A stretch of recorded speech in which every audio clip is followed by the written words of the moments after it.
Masechet Ktuvot, résumé du Daf Yud Gimel.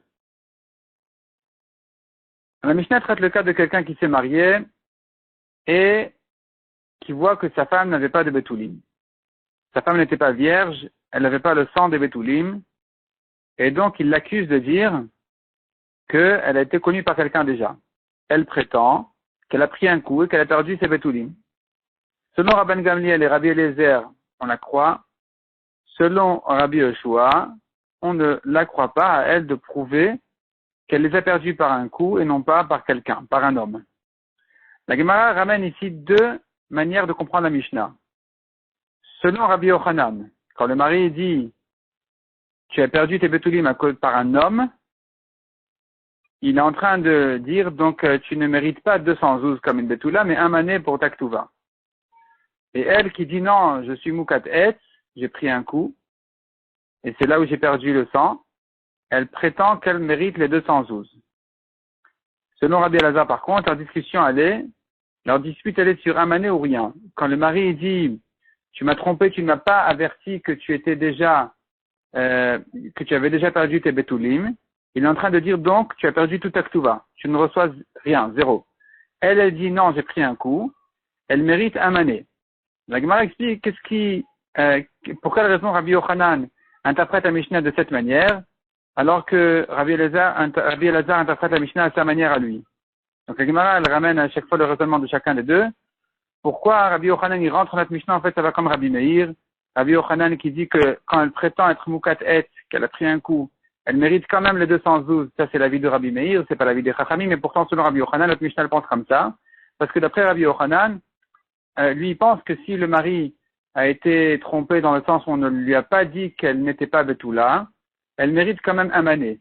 Donc ici, la femme, quand elle dit non, je suis Moukatet, c'est elle prétend qu'elle mérite plus que ça encore, qu'elle mérite donc tous les 212.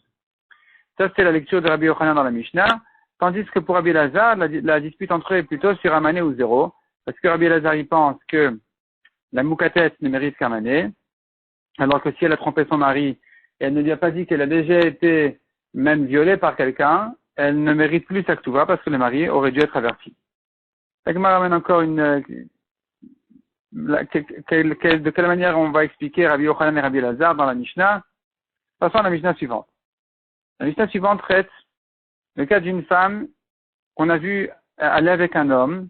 On lui a dit, mais c'est qui cet homme-là? Elle dit, non, c'est un homme cachère, je peux me marier encore avec un Kohen, c'est pas un goy.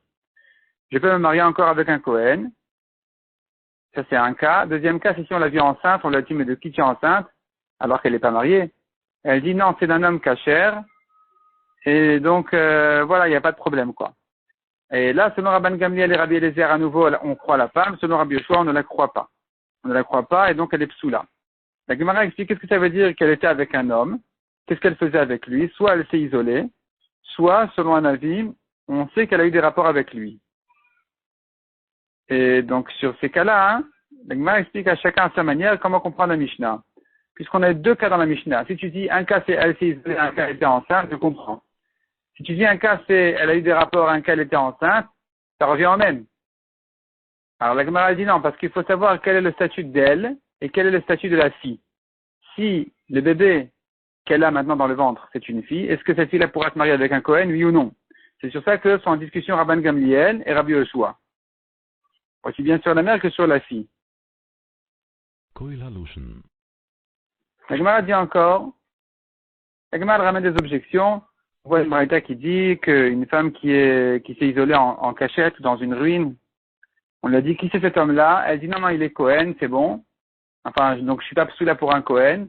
À nouveau, Machloket Rabban Gamliel et Rabbi Yoshua, si on la croit, ou à elle de prouver. Donc la Gemara explique cette braïta-là de la cachette et la ruine, selon les deux avis qu'on a vus en haut. Celui qui explique dans la Mishnah, le premier cas, elle s'est isolée.